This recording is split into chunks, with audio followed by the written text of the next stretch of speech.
slowing down and my heart was barely breathing. And then I heard the last duck sound, like that. It was like a tunnel vision of audio. And my last breath with my last heartbeat, everything kind of happened. Felt like it was so slow, but very quickly. And then last heartbeat, and I knew I closed up my root chakra. I closed up my second and third and fourth and fifth and sixth, and I pushed my energy up, and I spiraled out of my crown and popped. It was like a pop.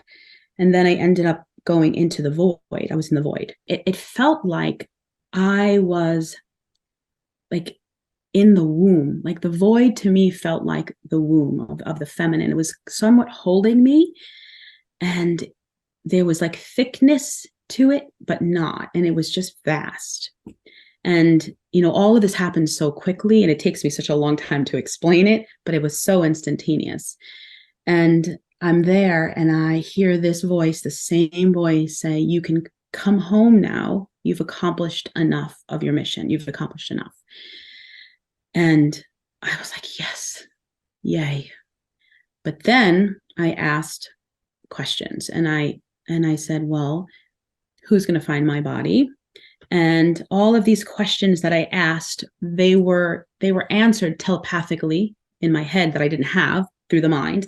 So it was like I was vast consciousness, if I could use that, vast consciousness, but I had the imprint, or I still had the mind that was my personality still. I didn't lose the personality. I was still the personality, a little bit less separate from my body and my character, but still me, telepathically communicating with, I would say, God or the presence. I feel like I want to call it the presence. And the presence was very masculine. It was a man voice, while I felt like the void was a feminine. So I felt like it was just balanced, feminine and masculine. And then everything was answered halfway through my question. And then I got to my children. And I said, if I go, what's going to happen to my children? So the presence, or God, said that my daughter would have a hard time, but eventually she's a strong soul and she would be okay. But my son would not. We chose contractually as souls to come in and work together because he was going to walk the spiritual path. And if I wasn't there to be his guide or a teacher, he would veer off. There's a big possibility of him veering off and having not completed his mission and taken a path which would leave him to prematurely die. And that was the moment where I knew that I couldn't cause the grief to my children that I felt. And I loved them so much, I couldn't do that. So I made a deal with God. And I said, I will go back, but you have to do something to my heart.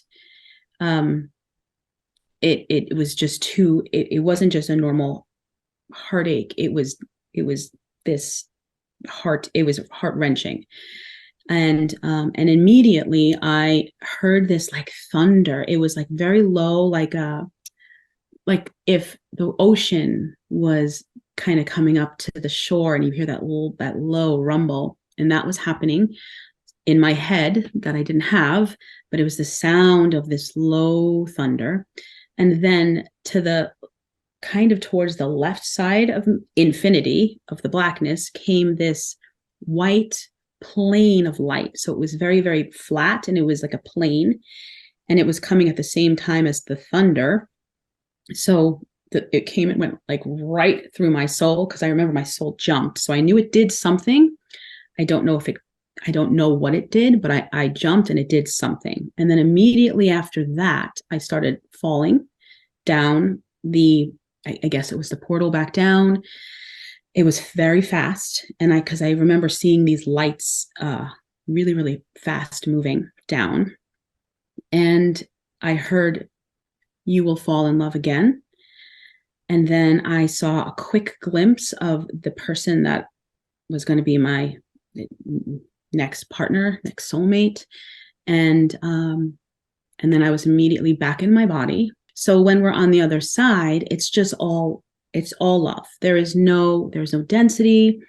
It's just love. And there's no way to, it's easier to grow faster on earth because it's so challenging.